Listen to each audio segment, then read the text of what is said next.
If I asked you to define who you are, biologically, you'd probably start with your DNA, right? The blueprint. Or maybe proteins, the machinery, the enzymes, all the things that do the work. But I'm willing to bet you would not talk about sugar. Which is funny because without a very specific sugar coating on every single one of your cells, you wouldn't be you. I mean, your immune system would just collapse. Your cells wouldn't know how to talk to each other. Exactly. And honestly, you wouldn't have even been conceived. That is the deeper reality we're getting into today. We're looking at carbohydrates, but not as pasta or bread. No, not just as fuel. We're looking at them as this third pillar of life. And for this deep dive, we're drawing from two absolute heavyweights of the medical curriculum. Right. We're synthesizing Leninger's principles of biochemistry, specifically the chapter on the metabolism of glycogen in animals, to really get the energy side. And we're pairing that with Harper's Illustrated Biochemistry, the chapter on glycoproteins, to get the information side. The language. Exactly. Now, before we really dive in, I want to be clear. This conversation is a conceptual map. That's the architecture, the why. It's not a substitute for opening the books. Absolutely not. You have to see the structures for yourself.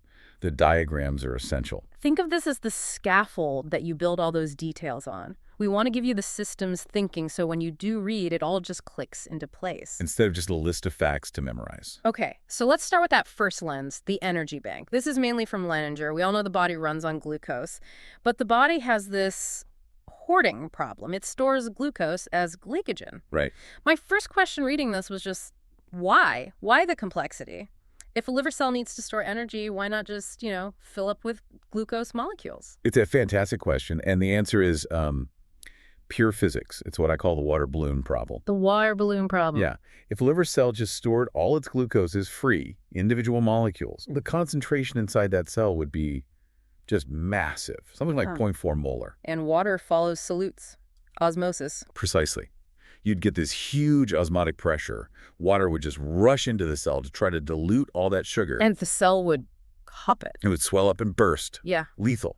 So the solution is to take thousands of those glucose molecules and chain them together into one single particle, glycogen. And that drops the concentration. Massively. Yeah. You go from 0.4 molar down to 0.01 micromolar. The sugar is all still there, but the osmotic pressure basically vanishes. It's like carrying 5 heavy textbooks instead of 5,000 loose sheets of paper in a windstorm. That's a great visual. Now let's talk about that package, because Leninger describes it almost like a plant. It's not a string, it's a bush. A very specific, very dense bush. And here's a detail that always gets people. At the very heart of every single glycogen particle, there's a protein. A protein, starting a sugar chain. Yep, it's called glycogen. It's the seed. You need a primer to start, and glycogen is that anchor. It starts the chain, and then the sugars build out from there. But they branch. And this is the critical part. They branch. Every 8 to 12 glucose units, the chain just splits. Okay, I want to pause on that because this is a classic systems thinking trade-off, right? Why branch? Wouldn't one long string pack tighter? It might, yeah, but it would be useless in an emergency. Yeah. You have to think about the why. Glycogen isn't just slow storage. It's built for rapid retrieval. And the enzymes that break it down. They could only work on the ends of the chains, the so-called non-reducing ends. So one long string gives you one end, one enzyme working at a time. It's a single lane exit from a stadium. Exactly. But by branching constantly, a single glycogen particle can have thousands of ends all over its surface. So when your brain screams, fight or flight, thousands of enzymes can attack it at once. It's a 5,000-lane highway. It's an architecture of explosion. It's designed for a massive, instantaneous release of glucose. Now, Leninger also points out that there are different types. There are alpha granules and beta granules. Right. So in your muscle, you mostly see these beta granules. Those are the individual bushes we've been talking about. But the liver is kind of showing off. What does it do? It takes those beta granules and clusters them into these huge rosettes called alpha granules. They're like 10 times bigger. Which probably speaks to the liver's different job. And this brings us to what the text calls the tale of two tissues. The muscle is selfish and the liver is an altruist. It's the perfect metaphor. Muscle glycogen is chemically locked inside the muscle. Muscle cells lack an enzyme called glucose-6-phosphatase. That's the exit door. That is the only exit door. Without it, glucose can't leave the cell. So muscle glycogen is strictly for that one muscle's contraction. It's a personal fuel tank. But the liver has the key. The liver has the key. Its whole job is to maintain blood glucose for the entire body. So between meals, your liver is breaking down its glycogen and shipping glucose out into the blood to keep your brain running. It's a community food bank. Let's get mechanical. We have this enzyme, glycogen phosphorylase. I always picture Pac-Man. It's a perfect Pac-Man, chewing up the ends. But there's this subtle brilliance in how it chews. It uses a process called phosphorylasis. Meaning it uses phosphate to cut the bond, not water. Exactly. And that seems like a tiny detail, right? Yeah. But it's huge for energy conservation. If you use water, you get plain glucose. Then the cell has to spend an ATP molecule to stick a phosphate on it before it can be used. A tax. It's a tax. But because phosphorylase uses phosphate to do the cutting, the glucose comes off already phosphorylated. So it's tax-free income. It enters the energy pathway one step ahead, saving the cell a ton of ATP over time. But Pac-Man gets stuck at the branches? Yeah, he stops 4 units away. He can't make the turn. That's where the debranching enzyme comes in. Think of it as a gardener. It snips off that little branch and sticks it on the end of a longer chain. It straightens things out so Pac-Man can keep eating. Yep. And on the flip side, when we're building glycogen, say after a big meal, we have to activate the glucose. Leninger makes a big deal about something called UDP glucose. The sugar nucleotide. This is a theme you see everywhere in biochemistry. You can't just stick a molecule onto a growing chain. You have to charge it up first. So attaching UDP is like putting a battery in the glucose? It gives it that thermodynamic push it needs to form the bond. And overseeing all of this is the regulation, the cascade. This is the part that gives people nightmares. But the logic of it is actually simple. It's just amplification. Right. You have one single molecule of a hormone, like epinephrine, that binds to the outside of a cell. That one molecule sets off a chain reaction. G protein, CMP, a kinase. It's a pyramid scheme, but a good one. A very good one, because by the time you get to the end of that pyramid, that one molecule of epinephrine has triggered the release of 10,000 molecules of glucose. Turns a whisper into a shout. Mm-hmm. Let's do a quick clinical check-in here, because the book mentions the glycogen storage diseases. What happens when one of these gears breaks? They're fascinating, really. Take McArdle disease. These patients are missing the glycogen phosphorylase enzyme in their muscles. No Pac-Man. No Pac-Man. So their muscles are stuffed full of glycogen, they have plenty of fuel, but they can't access it. So they start to exercise and... Within seconds, they get severe cramps. They're exhausted. It's this tragic irony of starvation in the midst of plenty. Okay, that is the world of the bank vault. Now let's pivot. We're closing Leninger and opening Harper's, the chapter on glycoproteins. We're going from inside the cell to the surface. And we're going from sugar as fuel to sugar as information. Sugar as a language? This is where it gets really interesting. We think of DNA as our information, but DNA is just a rigid template. The sugar code, or the glycome, is what's called secondary information. Okay, unpack that. Secondary information. It means there's no direct gene that codes for a specific sugar chain. The final structure depends on which enzymes, these glycosyltransferases, happen to be active in that specific cell at that specific moment. So it's completely context dependent. Completely. It leads to what they call microheterogeneity. You can have the same protein backbone, but it can wear 1,000 different sugar coats depending on the cell's state, and that coat changes everything. Harper breaks them down into 3 main types. We have N-linked, O-linked, and GPI anchored. Right. N-linked is the most complex. It's attached to the amino acid asparagine. The synthesis is just wild. It involves this long lipid anchor in the membrane called dolicol. I looked it up in the book. It's this huge, greasy tail. It's a workbench. The cell builds this entire complex sugar tree on the dolicol anchor, then flips it across the membrane and transfers the whole tree at once onto the new protein. It's like building a ship in a bottle and then just popping it out into the ocean. Exactly. Then you have O-link, which is simpler, attached to serine or threonine. These are more structural. Often, yeah. Think of mucins in your saliva.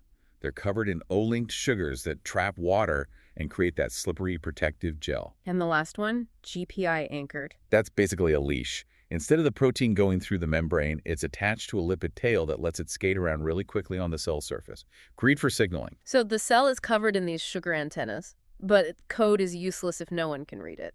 What are the readers? The readers are proteins called lectins. They're shaped to bind to very specific sugar structures, and this reading is happening constantly. Harper has a great example with quality control in the ER. The chaperone story. Right. A lectin called calnexin sits in the ER. When a new protein is made, calnexin grabs onto one of his sugar tags and just holds it. Checking its work. It's literally checking the fold. Are you folded correctly? If yes, it lets go. If no, it holds on, gives it another chance, or sends it to be recycled. To the shredder. It's incredible quality control. It ensures only functional proteins leave the factory. So what happens when the addressing system itself fails? This is eye cell disease. This was a huge aha moment for me. Eye cell disease is a tragic postal error. Your cells have these powerful digestive enzymes that are supposed to go to the lysosome, the cell's recycling center. The trash compactor. The trash compactor. To get there, they need a specific stamp, a sugar tag called mannose-6-phosphate. It's a zip code. It is a zip code. And in eye cell disease, the enzyme that applies that stamp is missing. So the cell makes the recycling enzymes, but it has no idea where to send them. So it just dumps them outside. It dumps them into the blood. And meanwhile, inside the cell, the lysosomes fill up with undigested junk. The cell basically suffocates in its own garbage, all because of one missing sugar tag. Wow. Okay, let's zoom out to the whole body. The immune system, this is all run by the sugar code too. Absolutely. Think about inflammation. You have a white blood cell speeding through an artery. It needs to get out into the tissues to fight an infection, but it's moving way too fast. It needs brakes. The brakes are sugars. The wall of the blood vessel puts up these lectins called selectins. They reach out and sort of gently grab onto sugars on the white blood cell's surface. Like Velcro. A very weak Velcro. It's a catch and release that makes the cell tumble and roll along the wall, slowing it down enough so it can stop and squeeze through. And if you don't have those sugars? That's a condition called leukocyte adhesion deficiency. Your white blood cells just zoom right past the infection. The army's there, but it can't get off the bus. The other big one, which feels so relevant, is the flu. H1N1, H5N1, the H and the N, those are about sugar. There are the virus's tools for hacking the sugar code. H is hemagglutinin. It's a viral lectin that sticks to sialic acid, a sugar on your cell surfaces. That's the key it uses to get in. And the N. That's neuraminidase. That's the exit strategy. When new viruses are budding out, they're physically stuck to the cell's sugars. Neuraminidase is a pair of molecular scissors. It cuts the sugar tether so the new viruses can fly off and infect the next cell. Which is how Tamiflu works. It's a neuraminidase inhibitor. It blocks the scissors. The virus can replicate, but it can't leave. It's trapped. Amazing. It's molecular warfare. And Harper gives one last ultimate example. Fertilization. The very beginning of life. The sperm has to get through a barrier on the egg called the zona pellucida. And that's covered in sugar. Specifically, a glycoprotein called ZP3. The sperm has to recognize a very specific sugar chain on ZP3. It's a species-specific handshake.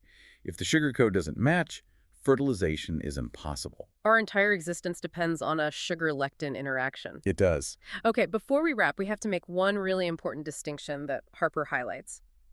We've talked about glycosylation, the purposeful enzymatic process. Right. But there's an evil twin, glycation. This is so important clinically. Glycosylation is building a precise antenna. Glycation is just rust. It's random damage. It causes it. So what happens when blood sugar is too high, like in uncontrolled diabetes? The sugar just randomly attacks proteins and gums them up. It's non-enzymatic. It's chaos. It's the same chemistry that browns a steak, right? The Maillard reaction. That's exactly what it is. You're essentially slow cooking your own tissues. We measure it with HbA1c. That's just hemoglobin that's been gummed up with sugar. And long-term, this glycation causes the complications of diabetes. Yes. These advanced glycation end products, or AGs, make blood vessels stiff, damage the kidneys, cloud the lens of the eye. It's the sugar code degenerating into noise. So let's bring it all back together. From Leninger to Harper, what's the big picture here? The big picture is that biology isn't just your genes or your proteins. It's also the context provided by sugar. Inside the cell, glycogen is this beautifully regulated, explosive energy reserve. And outside the cell? Outside the cell, the glycom, the sugar code, provides the identity. It tells the world who the cell is, where it's going, and if it belongs. It really shifts your thinking. We hear constantly about gene editing, CRISPR, but it feels like we're missing half the story. Well, that's the thought I'd leave you with. A cell stripped of its sugar code is blind, deaf, and defenseless. We're getting really good at reading DNA, but we're just beginning to learn how to read, and maybe one day rewrite the sugar code. Glycoediting. It could be the next great frontier. A frontier written in sugar. I'd really encourage you to open Leninger and Harper. Look at the diagram of the glycogen bush. Find the structure of dolicol.